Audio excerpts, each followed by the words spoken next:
heels of OSS and then transforming into the CIA was built on the curtails of all of this radicalism. And I don't think when I look at like the globalists or the deep state, I look at them as doing the same thing that what you're saying the communists and the Antifa are doing. Is they're trying a whole bunch of different things to see what sticks and see what's going to work so they can expand on that for the decentralized centralization of power. Because we all know that the moment that the system collapses and they think that they have their utopia, that immediate centralization of power will come in and that boot will come down on the neck. And it doesn't matter if it's extreme fascism or if it's extreme communism, it's always going to play out the same way. History has proven this over and over and over again.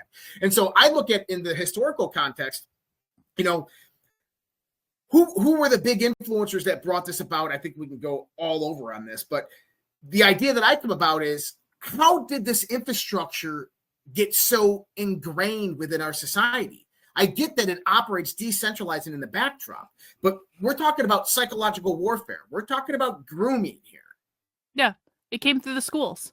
It came through the schools. It came through like so. I mean, the origin point of the far. I mean, and listen, we can make arguments about different origin points, but for me, I go back to the Frankfurt School coming over to the United States in the 1930s, pre World War II. They were already here, and they set up shop at Columbia University. Columbia University to this day is ground zero for extreme far left activism. This is why you saw the encampments at Columbia University starting in 2024. Columbia University has a teachers college, literally called Teachers College, that produces the most far left teachers that you are going to find anywhere. So if your kid ever has a teacher that has a Columbia degree, you better watch that teacher like a hawk. I'll tell you what, because that is a radicalizing institution. But it wasn't just Columbia, because of course from Columbia they spread out and they took over all the colleges and universities. So what were they taking over when they took over that structure is they also took over the teacher training apparatus. And so the problem that we're dealing with right now in terms of far left radicalization is the primary way I think that it got into our society and so embedded was from the universities into the K through 12 public schools. This is like what the Long March of the institutions was. Of course, it's in other areas as well, but this is the most detrimental because it gives them direct access to the children who cannot defend themselves when they start learning these ideas in school. And so it took them decades to completely take over the public school system. I think they completed the long march through the public schools around 2008, 2009, 2010. And I say that because I used to do a lot of research into this area. And around 2008, 2009, 2010, that's when we started seeing equity departments pop up in school districts all over the country.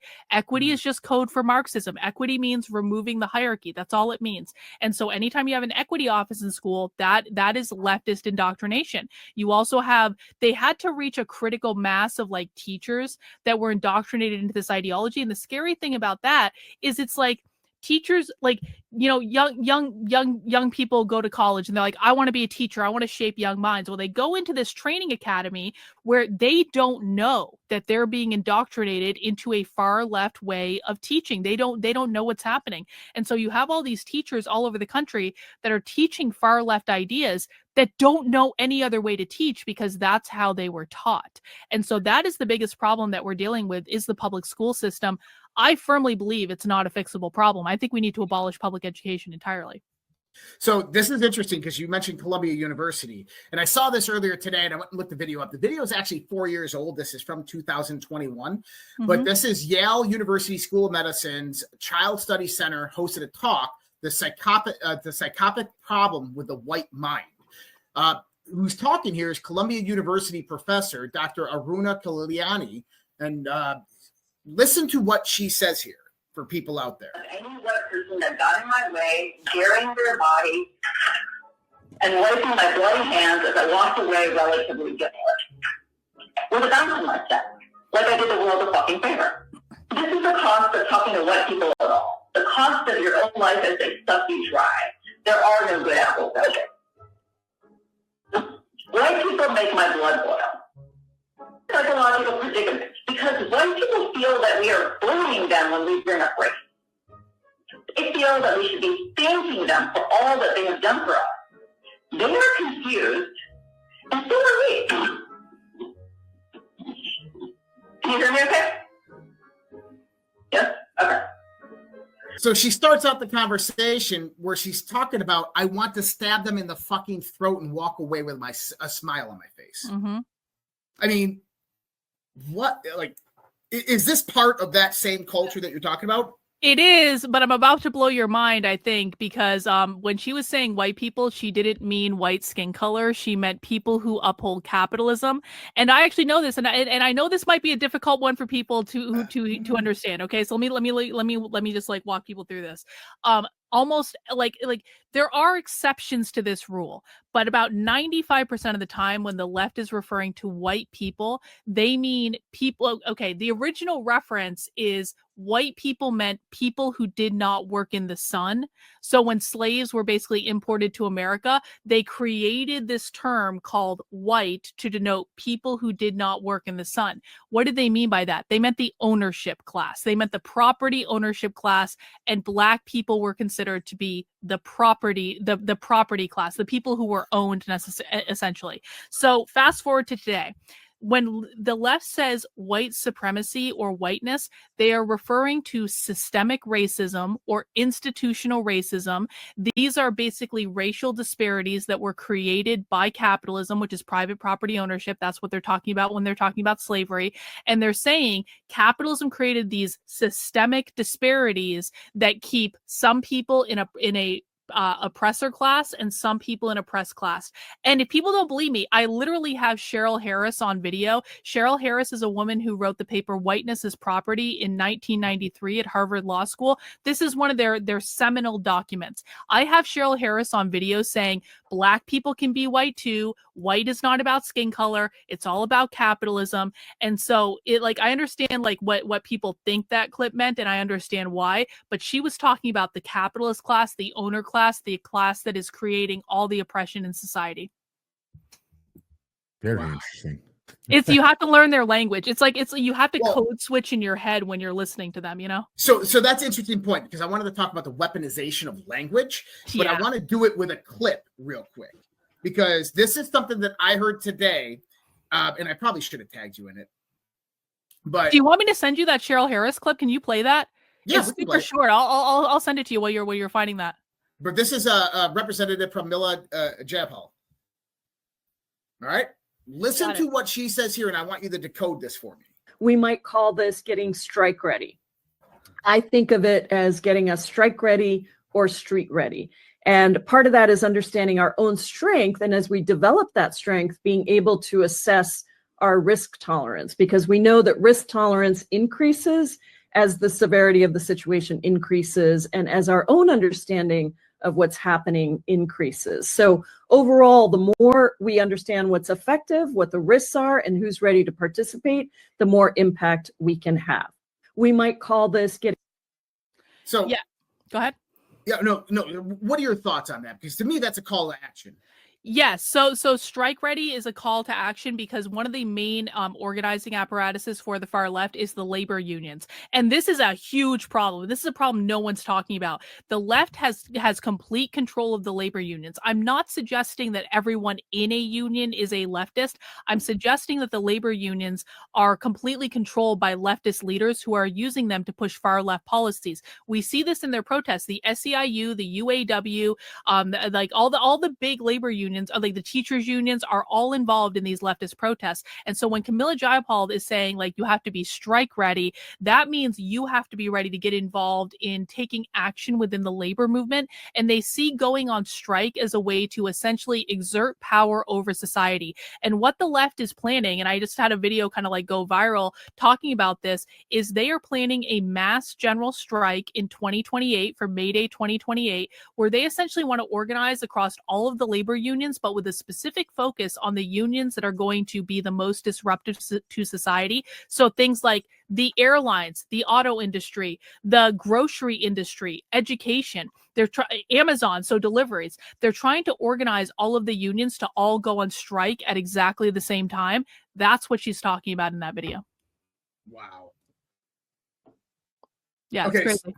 So weaponization of language, and I think you've already explained this quite a few different times with different examples, is that their language is not the same as us. They talk a completely different language. Yeah, so I put that link to the Cheryl Harris videos in the private chat. This will actually be a great example to explain this because, again, I know why people think they hate white people. I totally get it. But I'm going to show you just a couple clips of Cheryl Harris talking about this. They're super short.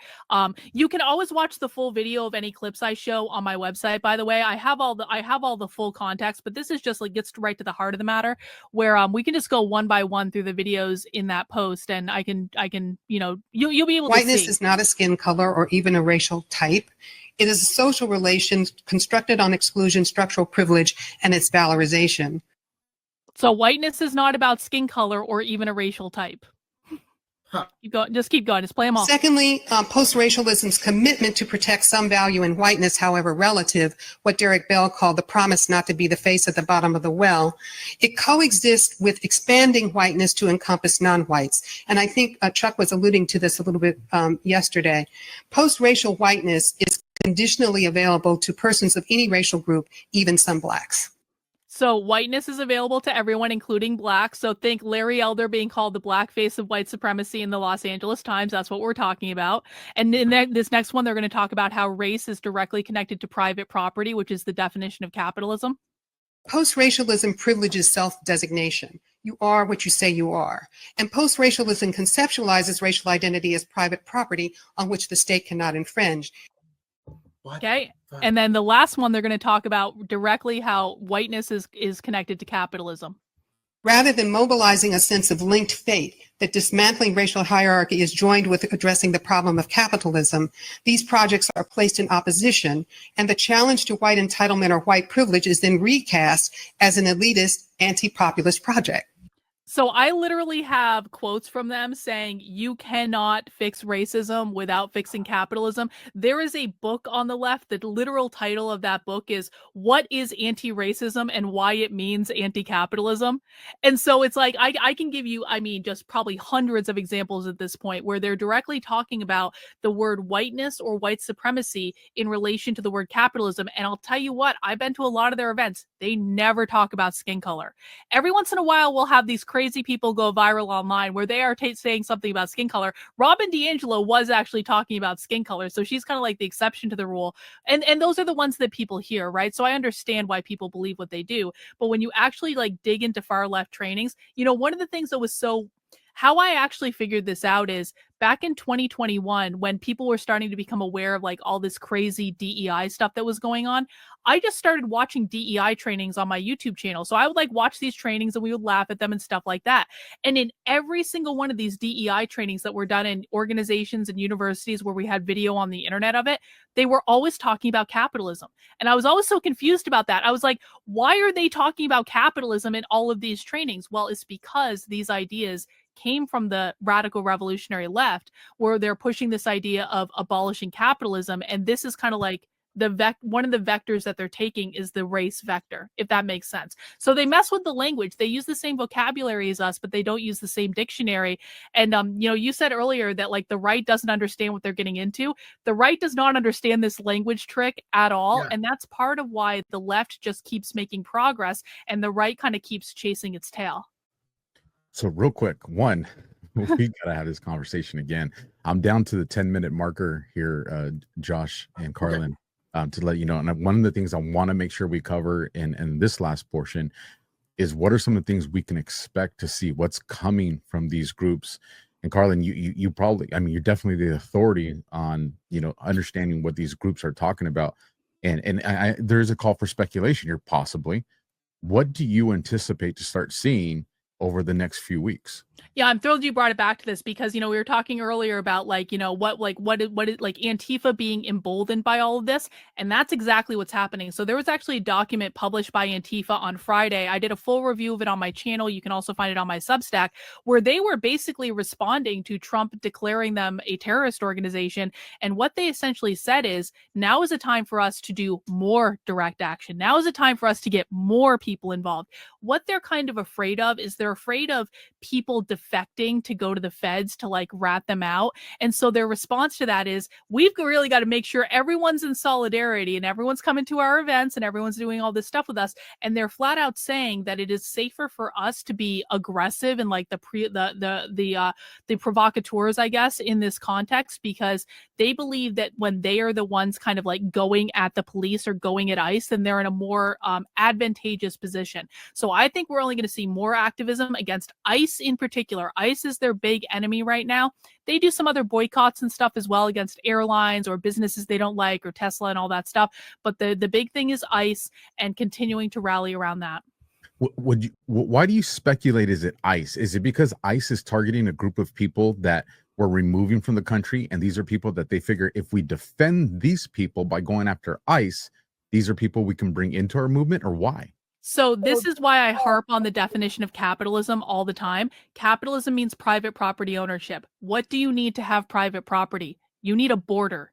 When they're talking about private property ownership, they're not just talking about borders around your house. They're talking about borders around the country. They don't think that borders around the country should exist. They think it's an oppressive mechanism of capitalism. And so the reason they're going, and also they hate the police, and they kind of group ICE together with the police. They don't see them as distinct entities at all.